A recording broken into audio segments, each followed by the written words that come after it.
আরে ও খুড়ো, ওই মাংস নিয়ে যাও, আজ দাম অনেক কম আছে, সাথে টাটকা মাংসও পাবে। বলিস কি রে নিতাই, মাংস আজ বুঝি সস্তা?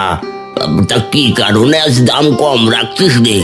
এই আকাশের অবস্থা ভালো না খুড়ো, তাড়াতাড়ি বিক্রি করে বাড়ি যেতে পারলেই বাঁচি। বলা তো যায় না কখন আবার ঝড় ওঠে। হ্যাঁ রে নিতাই, আকাশের অবস্থা দেখে তেমনই লাগছে। তা দে দে দেখে আমাকে জলদি করে 1 কিলো মাংস, আর তাড়াতাড়ি বাজার করে আবার বাড়ি যেতে হবে। ঠিক আছে খুড়ো, দাঁড়াও এক্ষুনি দিচ্ছি।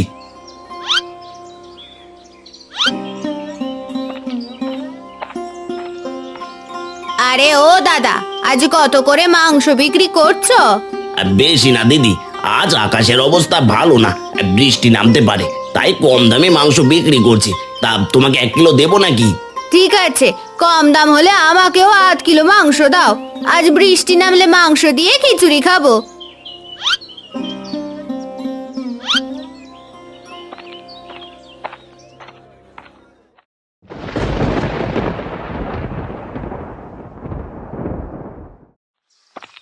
বাবা, ও বাবা, আকাশের অবস্থা তো একদমই ভালো নয়।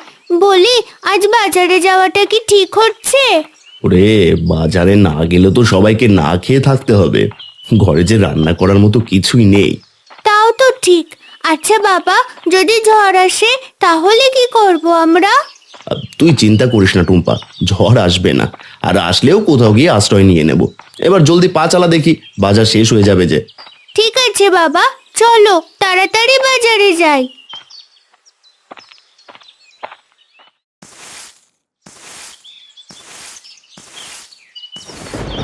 এই রে, আকাশের অবস্থা তো একদমই ভালো না। যে কোনো সময় যে ঝড় উঠবে। ওদের যে এই অবেলায় বাজারে পাঠানো একদমই ঠিক হয়নি।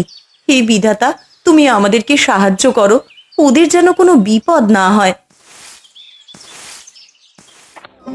আরে ও রতন দা, মাংস নিয়ে যাও, আজ একেবারে সস্তায় মাংস বিক্রি করছি। না গো নিতাই দা, মাংস কেনার টাকা আমার নেই। সে যতই সস্তা হোক, তা কেনার সাধ্য আমাদের মতো গরিবদের নেই। আরে আজ একেবারে সস্তায় দিচ্ছি গো, মাছের দামের চাইতেও কম। এসো এসো, জলদি করে নিয়ে যাও, পরে কিন্তু এত সস্তায় আর পাবে না। বাবা, ও বাবা, আজ মাংস কিনে নাও না, আমার যে মাংস খেতে খুব ইচ্ছে করছে। বলিস কি টুম্পা, আজ তোর আবার মাংস খেতে ইচ্ছে করলো? বলি, অন্যদিন কিনলে হয় না? না বাবা, আজ এর দাম খুব কম, চলো না আজ মাংস কিনি, মা যে খুব খুশি হবে। আচ্ছা ঠিক আছে, ও নিতাই দা, দাও আমাকে 8 কিলো মাংস দাও দেখি। হ্যাঁ হ্যাঁ ঠিক আছে রতন দা, দাঁড়াও এক্ষুনি দিচ্ছি।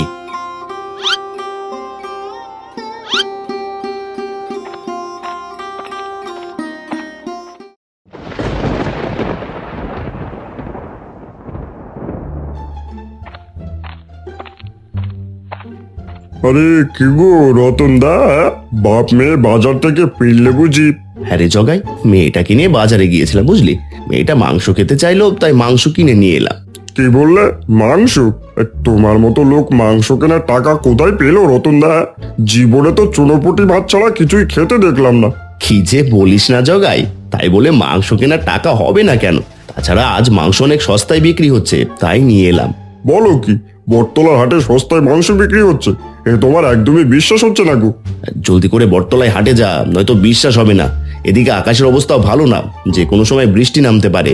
হ্যাঁ রতন দা, সে ঠিকই বলেছ, তুমি থাকো, আমি বটতলায় মাংসের হাটে গেলাম।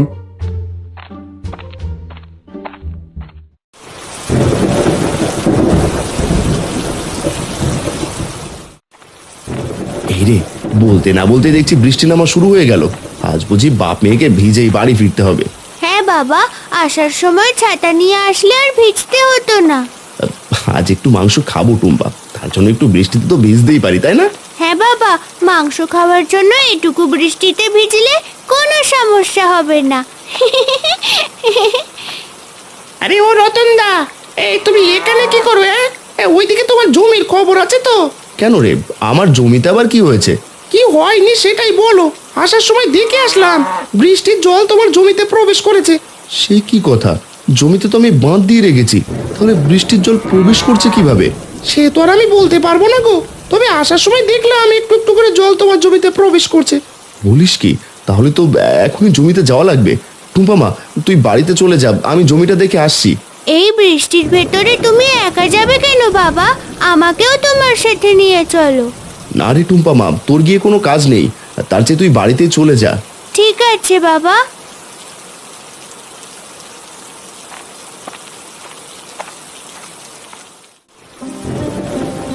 এই রে, বৃষ্টি যে নেমেই পড়লো। টুম্পা আর ওর বাবা এখন কি করবে? ওরা তো বৃষ্টিতে একেবারেই ভিজে যাবে। আরে ওই তো টুম্পা চলে এসেছে। এ কি টুম্পা, তুই একা কেন? তোর বাবা কোথায়? বাবা আমাকে বাজারের ব্যাগ দিয়ে জমিতে গেছে। জমিতে নাকি বৃষ্টির জল প্রবেশ করছে। বলিস কি টুম্পা, জমিতে বৃষ্টির জল প্রবেশ করলে তো আমাদের অনেক বড় ক্ষতি হয়ে যাবে। বাবা সেজন্যই আমাকে পাঠিয়ে জমিতে গেছে। মা দেখো, আজ বাবা মাংস এনেছে। তুমি মাংস রান্না করো মা। মাংস না হয় রান্না করব টুম্পা, কিন্তু জমির ফসলগুলো নিয়ে যে আমার অনেক চিন্তা হচ্ছে। না জানি তোর বাবা কেমন করছে। তুমি চিন্তা করো না মা, দেখো সব ঠিক হয়ে যাবে। তাই যেন হয় রে টুম্পা। দে, বাজারের ব্যাগটা আমার হাতে দে, তোর বাবা আসার আগেই রান্নাটা করে ফেলি।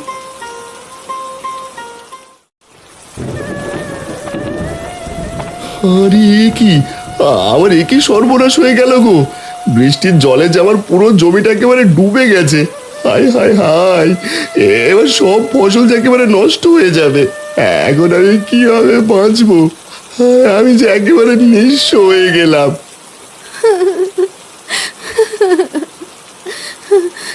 কে কোথায় আছো? আমাকে বাঁচাও, আমি যে কাদার ভেতরে আটকে গেছি। আরে কে ডাকছো? সামনে এসো, সামনে এসো বলছি। আমি তোমার সামনেই, আমাকে দয়া করে সাহায্য করো। আমি যে কাদার ভেতরে আটকে গেছি।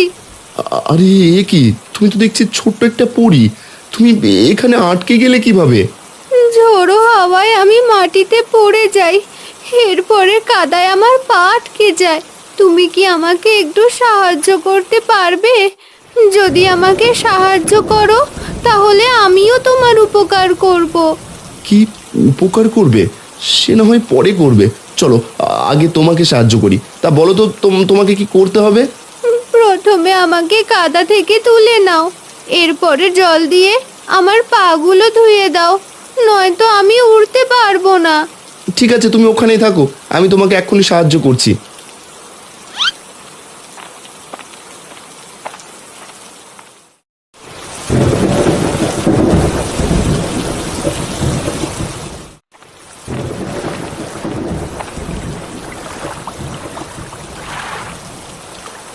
এই তো, আমি এবার উড়তে পারছি। তোমাকে অনেক ধন্যবাদ। তুমি না থাকলে আমি হয়তো এই কাদার ভিতর আটকেই মারা যেতাম। এভাবে বলো না পরি, আমরা একে অপরকে সাহায্য করব, এটাই তো আমাদের মানবতা। তা ঠিক বলেছ, কিন্তু তুমি জমির পাশে দাঁড়িয়ে কাঁদছিলে কেন? তোমার কি হয়েছিল? বৃষ্টির জলে আমার পুরো জমিটা যে একেবারে ডুবে গেছে। সময় মতো জমিতে বাঁধ না দেওয়ার কারণে এই জমির সব ফসল একেবারে নষ্ট হয়ে গেছে। এই ফসল ছাড়া যে আমার আর কোনো সম্বল নেই। তোমার কষ্ট আমি বুঝতে পেরেছি, তুমি কেঁদো না। দাঁড়াও, আমি তোমাকে সাহায্য করছি। আরে বাহ, কি সুন্দর কাস্তে, দেখতে একেবারে সোনার মতো লাগছে। এটা সোনার কাস্তে হলেও এর অনেক জাদুই ক্ষমতা আছে, যা তোমার সব অভাব অনটন দূর করবে। কি, সব অভাব দূর করবে এই কাস্তে? কিন্তু কিভাবে? এই কাস্তে দিয়ে তো আমি আর আমার জমির ফসল কাটতে পারবো না, কারণ আমার জমিতে তো কোনো ফসলই নেই। তোমাকে ফসল কাটতে হবে না, এই কাস্তে দিয়ে তুমি যা কাটতে যাবে তাই সোনার হয়ে যাবে। সেই সোনা বিক্রি করে তুমি অনেক টাকা আয় করতে পারবে। বলো কি, এই কাস্তে দিয়ে আমি যা কাটবো তাই সোনা হয়ে যাবে? এ যে আমার একদমই বিশ্বাস হচ্ছে না গো। আমার কথা বিশ্বাস না হলে বাড়িতে গিয়ে এই কাস্তে প্রয়োগ করে দেখো, তাহলেই বুঝতে পারবে। তোমাকে তোমাকে অনেক ধন্যবাদ। আমি তাহলে এবার বাড়ি আসি গো।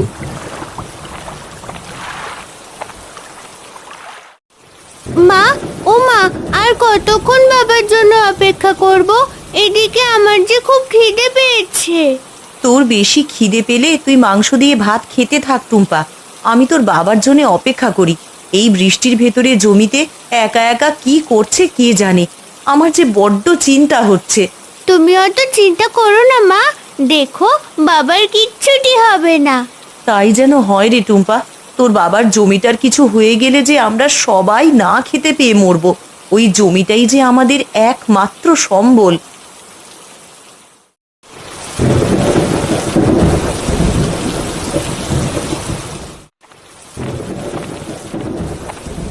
দেখো গিন্নি, জমি থেকে কি এনেছি। কি গো, সবাই জমি থেকে ফসল তুলে আনে, আর তুমি দেখছি চকচকে কাস্তে নিয়ে এসেছো। বলি এটা কার কাস্তে গো? এটা কারো না গো গিন্নি, এটা আমাদের। এক জাদুই পড়ি আমাকে দিয়েছে, বুঝলে। বলো কি, জাদুই পড়ি দিয়েছে? তা এটা দিয়ে এখন কি করবে গো? এটা দিয়ে কিছু করতে হবে না গিন্নি। টুম্পা, একটা ছোট গাছ নিয়ে আয় তো। ঠিক আছে বাবা, এখনই আনছি। দেখো গিন্নি দেখো, ছোট গাছটাই কাস্তে ছোঁয়াতে একেবারে সোনা হয়ে গেছে। আরে তাই তো দেখছি, একেবারে সোনার ছোট গাছ হয়ে গেল। তার মানে এটা জাদুই কাস্তে? এই কাস্তে দিয়ে যে গাছ ছোঁয়াবে তাই সোনার হয়ে যাবে? হ্যাঁ টুম্পা মা, তুই ঠিক ধরেছিস। এবার আমরা অনেক ধনী হয়ে যাব। হ্যাঁ বাবা, এবারেই সোনার কাস্তে নিয়ে ঘরে চলো। ওইদিকে মা বটতলার মাংস কষা রান্না করেছে, সবাই মিলে মাংস কষা খেয়ে নি। হ্যাঁ টুম্পা, চল চল চল, জলদি ঘরে চল।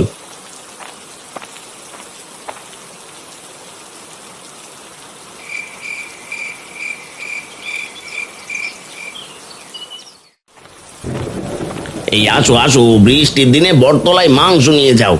আরে ও দাদা, মাংস তো নেবো, তা মাংসের দাম কেমন? বাস, মাংসের দাম একটু বেশি গো, মাত্র 500 টাকা কিলো। তা বলো কত কিলো দেবো?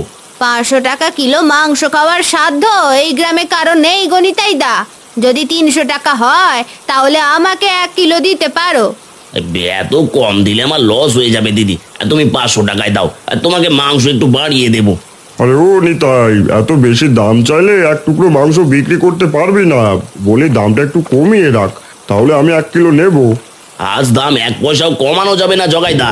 তুমি নিলে নাও, নয়তো পথ ছাড়ো। আজ আমি দেখবো তুই এত দামে বটতলায় মাংস বিক্রি করিস কিভাবে। নিতাই দা, আমাকে 2 কিলো টাটকা মাংস দাও তো। গতকাল মাংসকে আমার পেট ভরেনি, আর তাই আজকে বেশি করে মাংস নিতে এসেছি। মেয়েটাও খেতে চেয়েছে। আজ আর তোমাকে মাংস কিনে খেতে হবে না রতনদা। হ্যাঁ, আজ তোমার জমি জমা বিক্রি করলে মাংস কিনতে পারবে না। আজ মাংসের দাম একেবারে দ্বিগুণ হয়ে গেছে। দ্বিগুণ হোক আর 4 গুণ হোক, তাতে আমার কোনো সমস্যা নেই। নিতাই দা, জলদি করে 2 কিলো মাংস দাও। আজ বৃষ্টির ভেতরে পেট ভরে মাংস খাবো। হ্যাঁ গো রতনদা, তোমাকে এক্ষুনি মাংস দিচ্ছি।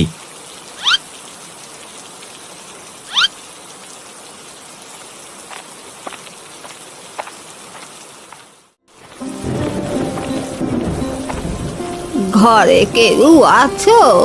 থাকলে একটু বাইরে এসো গো। আপনি কে বুড়িমা? আপনাকে তো এই গ্রামে আগে কখনো দেখিনি। আমি সেই পুপাড়া থেকে এসেছি। বৃষ্টির ভেতরে দিক দিয়ে যাচ্ছিলাম, তোমাদের ঘরে মাংস রান্নার ঘ্রাণ ভেসে আসছে দেখে এলাম। বলি, আমাকে 2টো মাংস ভাত খেতে দেবে মা? মাংস ভাত খাবেন বুড়িমা? ঠিক আছে, ঘরের ভেতরে আসুন, আমি আপনাকে মাংস ভাত খেতে দিচ্ছি। না গো মা, ঘরের ভেতরে যেতে পারবো না। তুমি আমার জন্য মাংস ভাত নিয়ে এসো, আমি বাড়িতে নিয়ে খাবো। আচ্ছা ঠিক আছে বুড়িমা, আপনি একটু দাঁড়ান, আমি আপনার জন্য মাংস ভাত নিয়ে আসছি।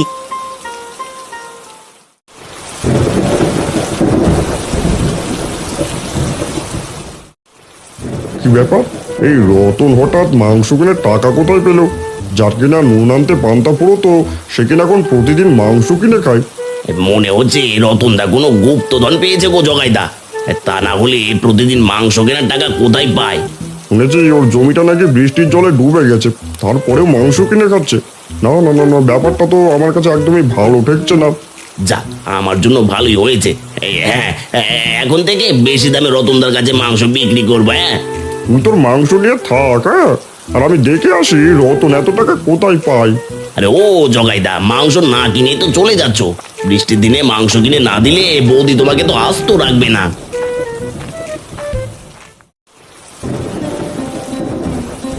তুমি অনেক ভালো, বলার সাথে সাথেই আমাকে মাংস ভাত খেতে দিয়েছো।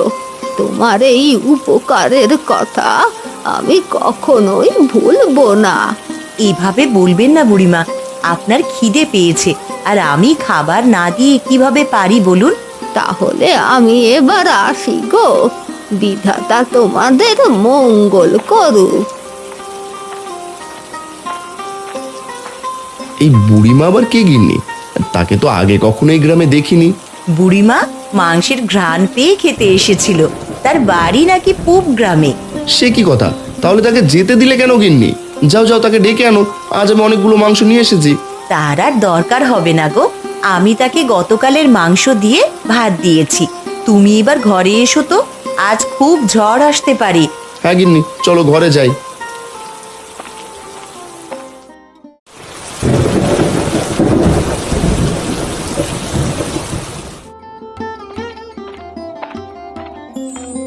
বাবা, এই দেখো আমি সোনার গাছটা দিয়ে কতগুলো সোনার গাছ বানিয়েছি। এবার তুমি সবগুলো সোনার গাছ বিক্রি করবে। আরে এটা তুই কি করছিস টুম্পা? আমাদের তো এখন আর এতগুলো সোনার গাছের প্রয়োজন নেই। শুধু শুধু এতগুলো সোনা বানিয়ে রাখলে গ্রামের মানুষ তো জেনে যাবে, আর তখন তো আমাদের অনেক বড় ক্ষতি হয়ে যাবে। আরে তাই তো, আমি তো এটা একদমই ভাবিনি। বাবা, তুমি আমাকে ক্ষমা করে দাও, আমি আর এরকম করব না। আচ্ছা মা, ঠিক আছে, এবার জাদুই কাস্তে রেখে রান্নাঘরে চল। তোর মা আজ মাংস কষা রান্না করেছে, দুজন পেট ভরে খাবো। ঠিক আছে বাবা, চলো। আরে এ কি, আমি কি দেখলাম রে বাবা? এসব যে আমার একদমই বিশ্বাস হচ্ছে না। একটা জাদুর কাস্তে দিয়ে ওরা কতগুলো সোনার গাছ বানিয়ে ফেলেছে। তাই তো বলি, রতন এত টাকা কোথায় পায়? বুঝেছি, রতন তাহলে এই জাদুর কাস্তে দিয়ে এত টাকা পেয়েছে। না না না না না, এভাবে তো রতনকে চলতে দেওয়া যাবে না। যে করেই হোক ওই জাদুই কাস্তে আমাকে চুরি করতেই হবে। এইবারে যদি ওই কাস্তে চুরি করতে পারি তাহলে আমি অনেক ধনী হয়ে যাব। এরপর এই কাস্তে দিয়ে শুধু সোনা আর সোনা বানাবো। এরপর আমি হয়ে যাব এই গ্রামের সবচেয়ে ধনী মানুষ।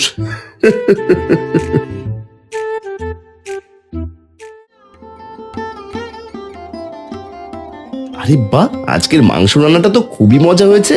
এরকম মজার মাংস কষা আমি এই প্রথম খেলাম গিন্নি। হয়েছে তোমার মাংস কষা খাওয়া? এবার শোনো, আমাকে কিন্তু কয়েকটা গলার হার গড়িয়ে দিতে হবে। আমার অনেক ইচ্ছে সোনার হার গলায় পরবো। তার বলতে হয় নাকি গিন্নি? তুমি কোনো চিন্তা করো না, আমি কালই তোমার জন্য সোনার হার গড়িয়ে দেব। কথাটা যেন মনে থাকে, পরে আবার ভুলে যেও না। ঠিক আছে গিন্নি, মনে থাকবে।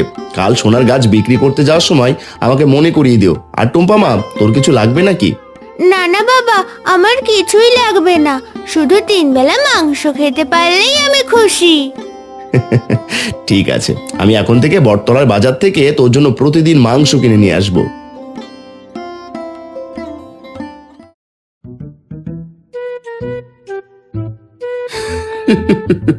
আরে ওই তো সোনার গাছ, আর তার পাশে সেই জাদুই কাস্তে। এই জয় জয় জয়, আর দেরি না করে এখন এই সোনার কাস্তেটাকে চুরি করে ফেলি। আরে তোর সাহস তো কম না, তুই দেখছি অন্যের জিনিস চুরি করতে এসেছিস। দাঁড়া, তোকে আজ এর জন্য শাস্তি পেতেই হবে। ওরে বাবা রে, ওরে বাবা রে, কে কোথায় আছো? আমাকে বাঁচাও, এই জাদুই পরে আমাকে মেরে ফেললো গো। এবার দেখ চুরি করার আসল মজা। তুই যতবার অন্যের জিনিস চুরি করবি ততবারই তোকে সাজা পেতেই হবে। ও জাদুই পরি, আমাকে মাফ করে দাও। এই নাক বলছি, কান বলছি, আর কোনোদিনও অন্যের জিনিস চুরি করবো না। আমাকে ক্ষমা করে দাও। ঠিক আছে, আমি তাহলে তোকে এবারের মতো ক্ষমা করে দিচ্ছি। তবে একটা কথা মনে রাখিস, যদি আর কখনো তুই অন্যের জিনিস চুরি করিস তাহলে কিন্তু তোকে এর চেয়েও কঠিন শাস্তি পেতে হবে। ও কথা দিচ্ছে জাদুই পরি, আমি আর কোনোদিনও চুরি করবো না। তোমার কাছে আমি এই ওয়াদা করছি। ও মা গো, ও বাবা গো।